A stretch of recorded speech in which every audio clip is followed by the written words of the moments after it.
Bismillahirrahmanirrahim. Hello everyone. Welcome back to the PL-300 exam preparation series where we are looking at the second learning path, model the data. In this video, we will continue to explore the topic implement time intelligence measures like we have done in the previous two parts of this particular topic. In this video, we are going to explore the DAX function dates in period, and we are going to see the pattern similar to the pattern that we saw in the last video, which is used as a time intelligence measure. So let's first see what is the dates in period function on the DAX.guide website, and then we are going to explore the particular pattern. So here you can see the definition of the dates in period DAX function from the DAX.guide website, and the definition says that it returns the date from the given period. And if we have a look at the syntax, we see that there are four parameters. First is the date. So this is the column that refers to the particular date. So it is the date table, and inside the date table you have the date column. Then there is the start date, then the number of intervals, and then the interval itself. So there are four parameters that are required for the dates in period DAX function to work. So now let's go and see the particular pattern, and then it would become more clear that how this dates in period function actually works. Previously, we have seen the performance to date time intelligence pattern that uses the dates YTD, dates QTD, and dates MTD function. In this video, we are going to focus on another pattern which is called the running total calculation or the running total pattern. It has the same calculate function where you can specify any measure, and then we have the dates in period function. And remember, we have four parameters for the dates in period function. The first one is the date column when inside your dates table or your calendar table. Then you have a start date, which in this case is the maximum of the date column value.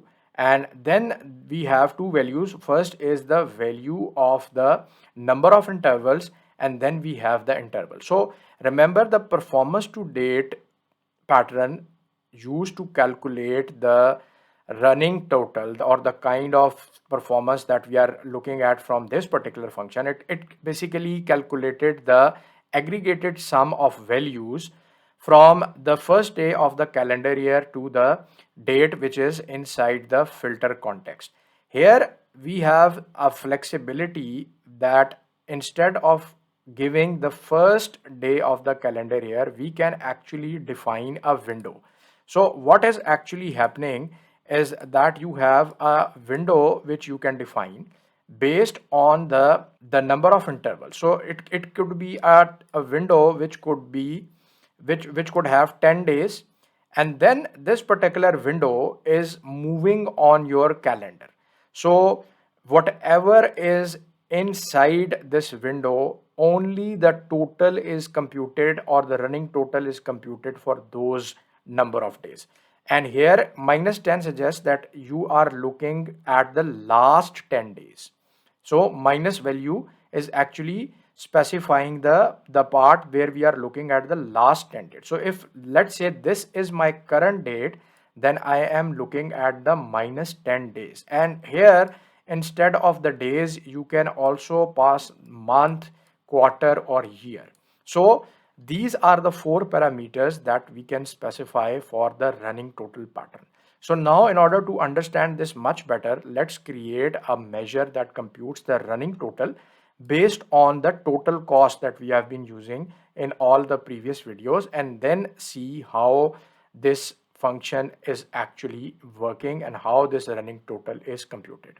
So here I am inside the Power BI desktop environment, and I've created a measure running total cost which uses the dates in period DAX function. And here you can see that I am using inside of calculate the total cost measure. So this is my measure, and inside of dates in period, the first column is the date column.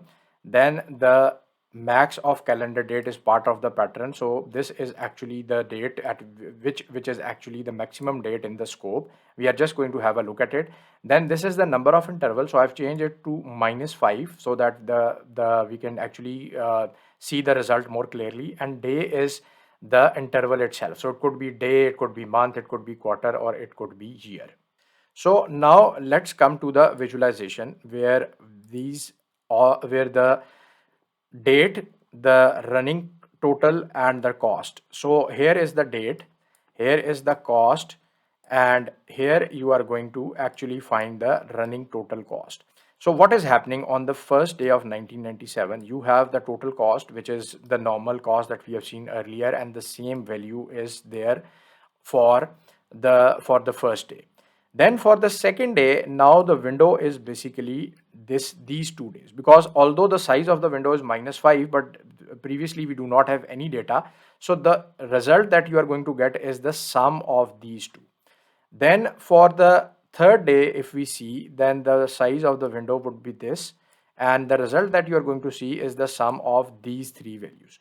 So this is how the window is moving. So let's now come to the fifth day, which is the 5th January. So now the window is, the complete window is now covering the calendar. So we have 5 days. So this is the total that you are seeing for these 5 days. But then the behavior changes slightly, in that now this window is actually going to move with every day. So for the 6th of January, now we are going to have the window size like this. So we will have 1, 2, 3, 4, 5, and now this is the total that we are going to have. So previously in the first pattern, it always used to start, if you are looking at year to date, month to date, or quarter to date, it always used to start from the 1st of January 1997, or the first of month, or the first of the year, depending upon the function that you use.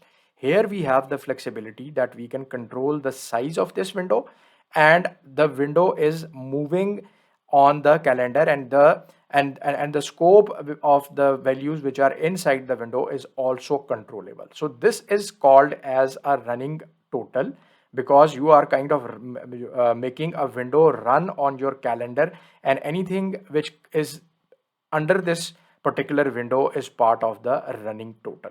So this is a very common calculation that you find in a lot of financial and other accounting systems.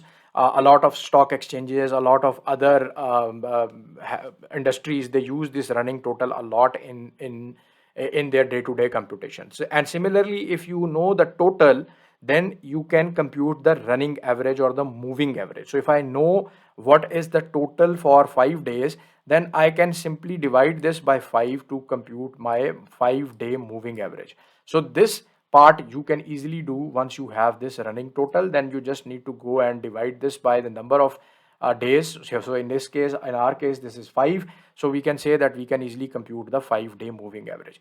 So this is the pattern that is normally used in a lot of day-to-day functions, and this is dependent on the dates in period DAX function.